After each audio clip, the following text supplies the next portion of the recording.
चाहे बेधी राखे राम, चाहे बेधी राखे राम, अरे ताही बेधी रही और सीताराम, सीताराम, सीताराम कहिए, सीताराम, सीताराम, सीताराम कहिए।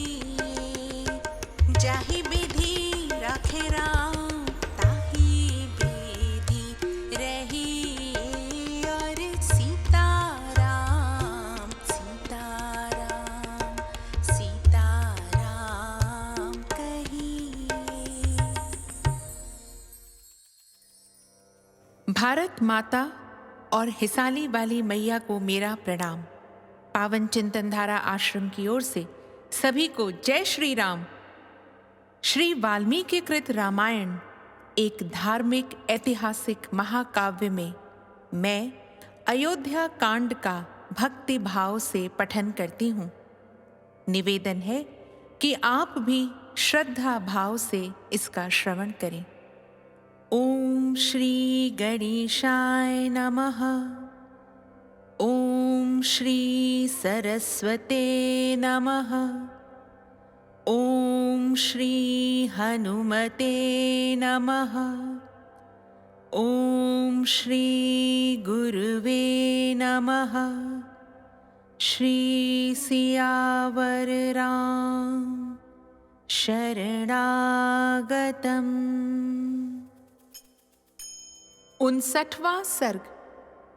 सुमंत्र द्वारा श्री राम के शोक से जड़ चेतन एवं अयोध्यापुरी की दुरवस्था का वर्णन तथा राजा दशरथ का विलाप। सुमंत्र ने कहा, जब श्री रामचंद्र जी वन की ओर प्रस्थित हुए तब मैंने उन दोनों राजकुमारों को हाथ जोड़कर प्रणाम किया और उनके वियोग के दुख को हृदय में धारण करके रथ पर आरूढ़ हो उधर से लौटा। लौटते समय मेरे घोड़े नेत्रों से गरम गरम आंसू बहाने लगे। रास्ता चलने में उनका मन नहीं लगता था। मैं गुह के साथ कई दिनों तक वहां इस आशा से ठहरा रहा कि संभव है श्री राम फिर मुझे बुला लें। महाराज, आपके राज्य में वृक्ष भी इस महान संकट से कृशकाय हो गए हैं। फूल, अंकुर और कलियों सहित मुरझा गए हैं।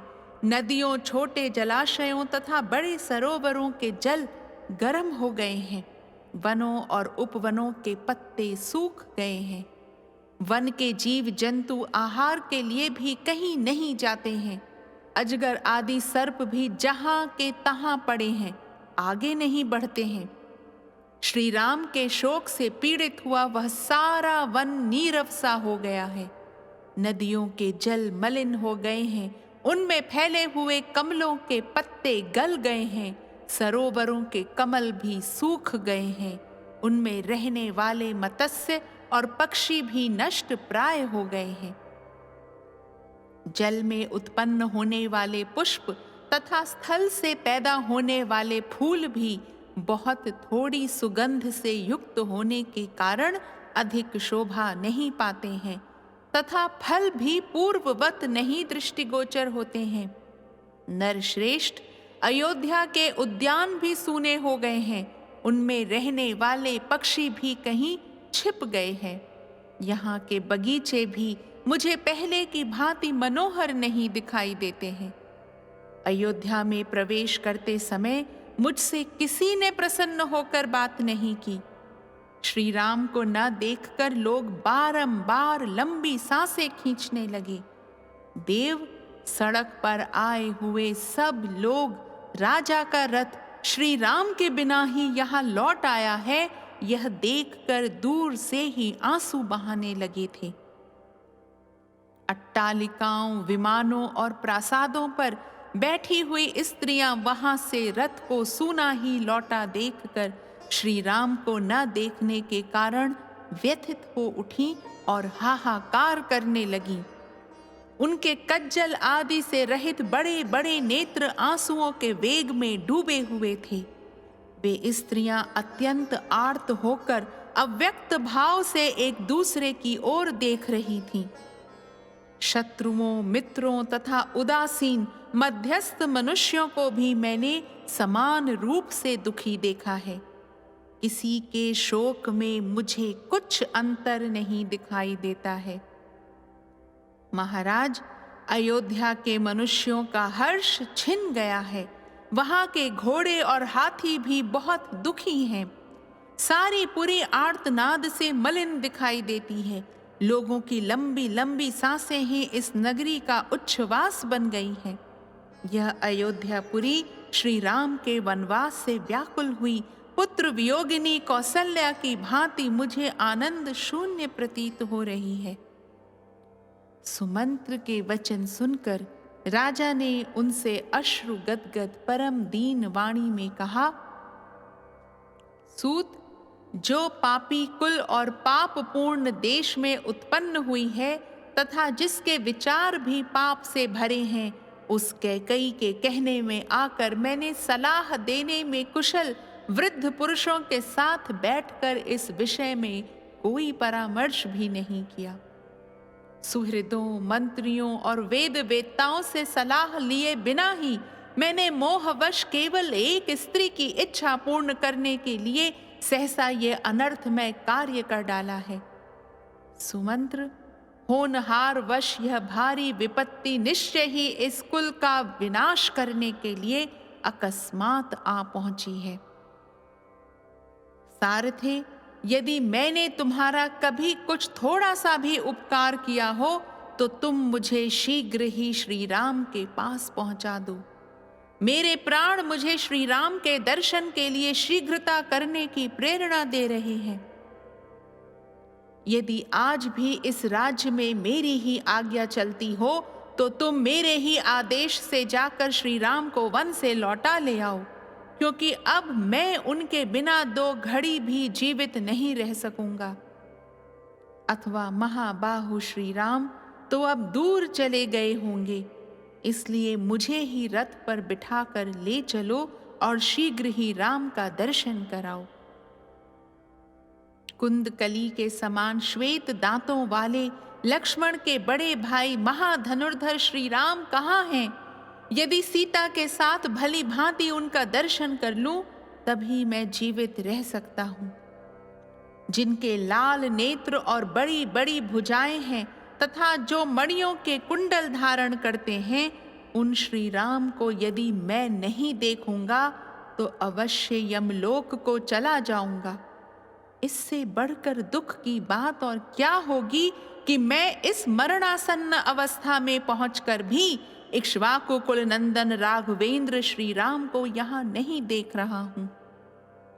हा राम, हा लक्ष्मण, हा विदेह राजकुमारी तपस्विनी सीते, तुम्हें पता नहीं होगा कि मैं किस प्रकार दुख से अनाथ की भांति मर रहा हूं।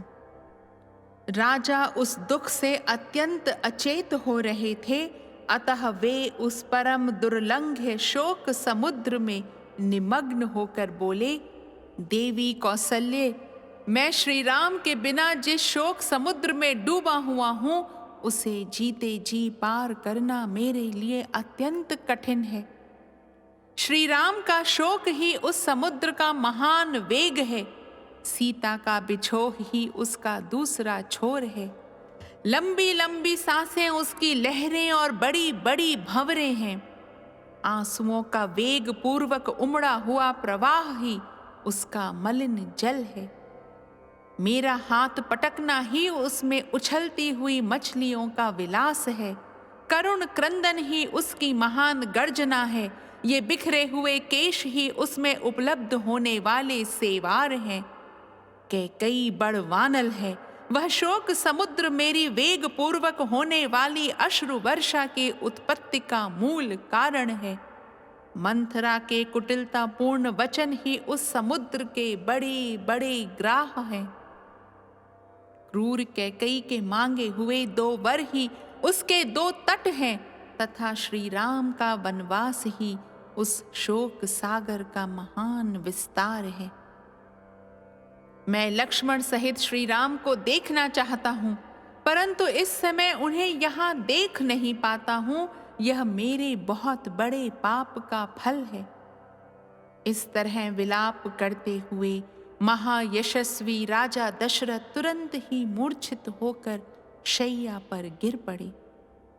श्री रामचंद्र जी के लिए इस प्रकार विलाप करते हुए राजा दशरथ के मूर्छित हो जाने पर उनके उस अत्यंत करुणाजनक वचन को सुनकर राम माता देवी कौसल्या को पुनः दुगना भय हो गया। इस प्रकार श्री वाल्मीकि निर्मित आर्ष रामायण आदि काव्य के अयोध्या कांड में 59वां सर्ग पूरा हुआ। राम रामेति रामेति रमे रामे मनोरमे सहस्रनाम ततुल्यम राम नाम वरानने। 60वां सर्ग कौसल्या का विलाप और सारथी सुमंत्र का उन्हें समझाना। तदनंतर जैसे उनमें भूत का आवेश हो गया हो, इस प्रकार कौसल्या देवी बारंबार कांपने लगी और अचेत सी होकर पृथ्वी पर गिर पड़ी। उसी अवस्था में उन्होंने सारथी से कहा, सुमंत्र, जहां श्री राम हैं, जहां सीता और लक्ष्मण हैं, वहीं मुझे भी पहुंचा दो। मैं उनके बिना अब एक क्षण भी जीवित नहीं रह सकती। जल्दी रथ लौटाओ और मुझे भी दंडकारण्य में ले चलो। यदि मैं उनके पास न जा सकी तो यमलोक की यात्रा करूंगी। देवी कौसल्या की बात सुनकर सारथी सुमंत्र ने हाथ जोड़कर उन्हें समझाते हुए आंसुओं के वेग से अवरुद्ध हुई गदगद वाणी में कहा, महारानी, यह शोक, मोह और दुख जनित व्याकुलता छोड़िए। श्री रामचंद्र जी इस समय सारा संताप भूलकर वन में निवास करते हैं। धर्मज्ञ एवं जितेंद्रिय लक्ष्मण भी उस वन में श्री रामचंद्र जी के चरणों की सेवा करते हुए अपना परलोक बना रहे हैं। सीता का मन भगवान श्री राम में ही लगा हुआ है, इसलिए निर्जन वन में रहकर भी घर की ही भांति प्रेम एवं प्रसन्नता पाती तथा निर्भय रहती हैं। वन में रहने के कारण उनके मन में कुछ थोड़ा सा भी दुख नहीं दिखाई देता। मुझे तो ऐसा प्रतीत होता है मानो विदेह राजकुमारी सीता को परदेश में रहने का पहले से ही अभ्यास हो। जैसे यहाँ नगर के उपवन में जाकर वे पहले घूमा करती थीं, उसी प्रकार निर्जन वन में भी सीता सा आनंद विचरती हैं। पूर्ण चंद्रमा के समान मनोहर मुख वाली रमणी शिरोमणि उदार हृदया सती साध्वी सीता उस निर्जन वन में भी श्री राम के समीप बालिका के समान खेलती और प्रसन्न रहती हैं। उनका हृदय श्री राम में ही लगा हुआ है। उनका जीवन भी श्री राम के ही अधीन है, अतः राम के बिना अयोध्या भी उनके लिए वन के समान ही होगी और श्री राम के साथ रहने पर वे वन में भी अयोध्या के समान ही सुख का अनुभव करेंगी। विदेह नंदिनी सीता मार्ग में मिलने वाले गांवों, नगरों, नदियों के प्रवाहों और नाना प्रकार के वृक्षों को देखकर उनका परिचय पूछा करती हैं। श्री राम और लक्ष्मण को अपने पास देखकर जानकी को यही जान पड़ता है कि मैं अयोध्या से एक कोस की दूरी पर मानो घूमने फिरने के लिए ही आई हूं। सीता के संबंध में मुझे इतना ही स्मरण है, उन्होंने कैकेयी को लक्ष्य करके जो सहसा कोई बात कह दी थी, वह इस समय मुझे याद नहीं आ रही है। इस प्रकार भूल से निकली हुई कैकेयी विषयक उस बात को पलटकर सारथी सुमंत्र ने देवी कौसल्या के हृदय को आह्लाद प्रदान करने वाला मधुर वचन कहा। मार्ग में चलने की थकावट, वायु के वेग, भयदायक वस्तुओं को देखने के कारण होने वाली घबराहट तथा धूप से भी विदेह राजकुमारी की चंद्र किरणों के समान कमनीय कांति उनसे दूर नहीं होती है। उदार हृदया सीता का विकसित कमल के समान सुंदर तथा पूर्ण चंद्रमा के समान आनंददायक कांति से युक्त मुख कभी मलिन नहीं होता है। जिनमें महावर के रंग नहीं लग रहे हैं, सीता के वे दोनों चरण आज भी महावर के समान ही लाल तथा कमल कोश के समान कांतिमान हैं। श्री रामचंद्र जी के प्रति अनुराग के कारण उन्हीं की प्रसन्नता के लिए जिन्होंने आभूषणों का परित्याग नहीं किया है, वे विदेह राजकुमारी भामिनी सीता इस समय भी अपने नूपुरों की झनकार से हंसों के कलनाद का तिरस्कार सा करती हुई लीला विलास युक्त गति से चलती हैं। वे श्री रामचंद्र जी के बाहुबल का भरोसा करके वन में रहती हैं और हाथी, बाघ अथवा सिंह को भी देखकर कभी भय नहीं मानती हैं। अतः आप श्री राम, लक्ष्मण अथवा सीता के लिए शोक न करें, अपने और महाराज के लिए भी चिंता छोड़ें। श्री रामचंद्र जी का यह पावन चरित्र संसार में सदा ही स्थिर रहेगा।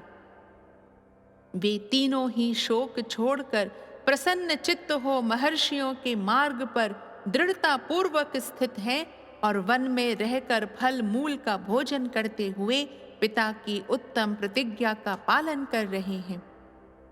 इस प्रकार युक्ति युक्त वचन कहकर सारथी सुमंत्र ने पुत्र शोक से पीड़ित हुई कौसल्या को चिंता करने और रोने से रोका, तो भी देवी कौसल्या विलाप से विरत न हुई। वे हा प्यारे, हा पुत्र और हा रघुनंदन की रट लगाती हुई करुण क्रंदन करती ही रही। इस प्रकार श्री वाल्मीकि निर्मित आर्ष रामायण आदि काव्य के अयोध्या कांड में 60वां सर्ग पूरा हुआ। राम रामेति रामेति रमे रामे मनोरमे सहस्र नाम ततुल्यम राम नाम वरानने। 61वां सर्ग कौसल्या का विलाप पूर्वक राजा दशरथ को उपालंभ देना। प्रजाजनों को आनंद प्रदान करने वाले पुरुषों में श्रेष्ठ धर्मपरायण श्री राम के वन में चले जाने पर आर्त होकर रोती हुई कौसल्या ने अपने पति से इस प्रकार कहा, महाराज, यद्यपि तीनों लोकों में आपका महान यश फैला हुआ है, सब लोग यही जानते हैं कि रघुकुल नरेश दशरथ बड़े दयालु, उदार और प्रिय वचन बोलने वाले हैं। नरेशों में श्रेष्ठ आर्य पुत्र, तथापि आपने इस बात का विचार नहीं किया कि सुख में पले हुए आपके वे दोनों पुत्र सीता के साथ वनवास का कष्ट कैसे सहन करेंगे। वह 16-18 वर्षों की सुकुमारी तरुणी मिथिलेश कुमारी सीता, जो सुख भोगने के ही योग्य है, वन में सर्दी गर्मी का दुख कैसे सहेगी। विशाल लोचना सीता सुंदर व्यंजनों से युक्त सुंदर स्वादिष्ट अन्न भोजन किया करती थी। अब वह जंगल की तिन्नी के चावल का सूखा भात कैसे खाएगी। जो मांगलिक वस्तुओं से संपन्न रहकर सदा गीत और वाद्य की मधुर ध्वनि सुना करती थी, वही जंगल में मांस भक्षी सिंहों का अशोभन अमंगलकारी शब्द कैसे सुन सकेगी।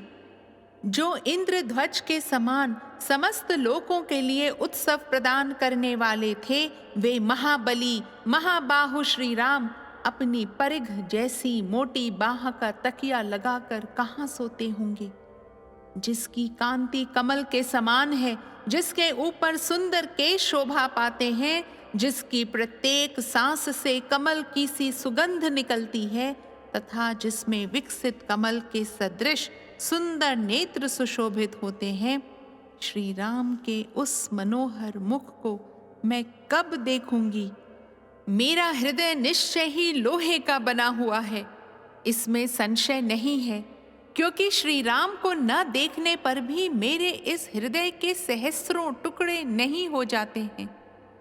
आपने ये बड़ा ही निर्दयतापूर्ण कर्म किया है कि बिना कुछ सोच विचार किए मेरे बांधवों को कैकई के कहने से निकाल दिया है, जिसके कारण वे सुख भोगने के योग्य होने पर भी दीन होकर वन में दौड़ रहे हैं। यदि 15वें वर्ष में श्री रामचंद्र पुनः वन से लौटे तो भरत उनके लिए राज्य और खजाना छोड़ देंगे, ऐसी संभावना नहीं दिखाई देती। कहते हैं कुछ लोग श्राद्ध में पहले अपने बांधवों दौहित्र आदि को ही भोजन करा देते हैं, उसके बाद कृतकृत्य होकर निमंत्रित श्रेष्ठ ब्राह्मणों की ओर ध्यान देते हैं। परंतु वहां जो गुणवान एवं विद्वान देवतुल्य उत्तम ब्राह्मण होते हैं, वे पीछे अमृत भी परोसा गया हो तो उसको स्वीकार नहीं करते हैं। यद्यपि पहली पंक्ति में भी ब्राह्मण ही भोजन करके उठे होते हैं, तथापि जो श्रेष्ठ और विद्वान ब्राह्मण हैं, वे अपमान के भय से उस भुक्त शेष अन्न को उसी तरह ग्रहण नहीं कर पाते जैसे अच्छे बैल अपने सींग कटाने को नहीं तैयार होते हैं। महाराज, इसी प्रकार ज्येष्ठ और श्रेष्ठ भ्राता अपने छोटे भाई के भोगे हुए राज्य को कैसे ग्रहण करेंगे? वे उसका तिरस्कार त्याग क्यों नहीं कर देंगे? जैसे बाघ, गीदड़ आदि दूसरे जंतुओं के लाए या खाए हुए भक्ष्य पदार्थ शिकार को खाना नहीं चाहता, इसी प्रकार पुरुष सिंह श्री राम दूसरों के चाटे भोगे हुए राज्य भोग को नहीं स्वीकार करेंगे। हविष्य, घृत, पुरोडाश, कुश और खदिर खैर के यूप के एक यज्ञ के उपयोग में आ जाने पर यातयाम उपभुक्त हो जाते हैं, इसलिए विद्वान इनका फिर दूसरे यज्ञ में उपयोग नहीं करते हैं। इसी प्रकार निहसार सुरा और भुक्ता वशिष्ठ यज्ञ संबंधी सोम रस की भांति इस भोगे हुए राज्य को श्री राम नहीं ग्रहण कर सकते। जैसे बलवान शेर किसी के द्वारा अपनी पूंछ का पकड़ा जाना नहीं सह सकता, उसी प्रकार श्री राम ऐसे अपमान को नहीं सह सकेंगे। समस्त लोक एक साथ होकर यदि महासमर में आ जाएं, तो भी वे श्री रामचंद्र जी के मन में भय उत्पन्न नहीं कर सकते। तथापि इस तरह राज्य लेने में अधर्म मानकर उन्होंने इस पर अधिकार नहीं किया। जो धर्मात्मा समस्त जगत को धर्म में लगाते हैं, वे स्वयं अधर्म कैसे कर सकते हैं? वे महापराक्रमी महाबाहु श्री राम अपने सुवर्ण भूषित बाणों द्वारा सारे समुद्रों को भी उसी प्रकार दग्ध कर सकते हैं जैसे संवर्तक अग्निदेव प्रलय काल में संपूर्ण प्राणियों को भस्म कर डालते हैं। सिंह के समान बल और बैल के समान बड़े बड़े नेत्र वाला वैसा नर श्रेष्ठ वीर पुत्र स्वयं अपने पिता के ही हाथों द्वारा मारा गया, राज्य से वंचित कर दिया गया। ठीक उसी तरह जैसे मत्स्य का बच्चा अपने पिता मत्स्य के द्वारा ही खा लिया जाता है। आपके द्वारा धर्मपरायण पुत्र को देश निकाला दे दिया गया, अतः यह प्रश्न उठता है कि सनातन ऋषियों ने वेद में जिसका साक्षात्कार किया है तथा श्रेष्ठ द्विज जिसे अपने आचरण में लाए हैं, वह धर्म आपकी दृष्टि में सत्य है या नहीं? राजन, नारी के लिए एक सहारा उसका पति है, दूसरा उसका पुत्र है तथा तीसरा सहारा उसके पिता, भाई आदि बंधु बांधव हैं। चौथा कोई सहारा उसके लिए नहीं है। इन सहारों में से आप तो मेरे हैं ही नहीं, क्योंकि आप सौत के अधीन हैं। दूसरा सहारा श्री राम है जो वन में भेज दिए गए और बंधु बांधव भी दूर हैं, अतः तीसरा सहारा भी नहीं रहा। आपकी सेवा छोड़कर मैं श्री राम के पास वन में जाना नहीं चाहती हूँ, इसलिए सर्वथा आपके द्वारा मारी ही गई। आपने श्री राम को वन में भेजकर इस राष्ट्र का तथा आसपास के अन्य राज्यों का भी नाश कर डाला मंत्रियों सहित सारी प्रजा का वध कर डाला। आपके द्वारा पुत्र सहित मैं भी मारी गई और इस नगर के निवासी भी नष्ट प्राय हो गए। केवल आपके पुत्र भरत और पत्नी कैकेयी 2 ही प्रसन्न हुए हैं। कौसल्या की यह कठोर शब्दों से युक्त वाणी सुनकर राजा दशरथ को बड़ा दुख हुआ। वे हा राम कहकर मूर्छित हो गए। राजा शोक में डूब गए। फिर उसी समय उन्हें अपने एक पुराने दुष्कर्म का स्मरण हो आया, जिसके कारण उन्हें यह दुख प्राप्त हुआ था। इस प्रकार श्री वाल्मीकि निर्मित आर्ष रामायण आदि काव्य के अयोध्या कांड में 61वां सर्ग पूरा हुआ। राम रामेति रामेति रमे रामे मनोरमे सहस्रनाम ततुल्यम राम नाम वरानने। दशरथ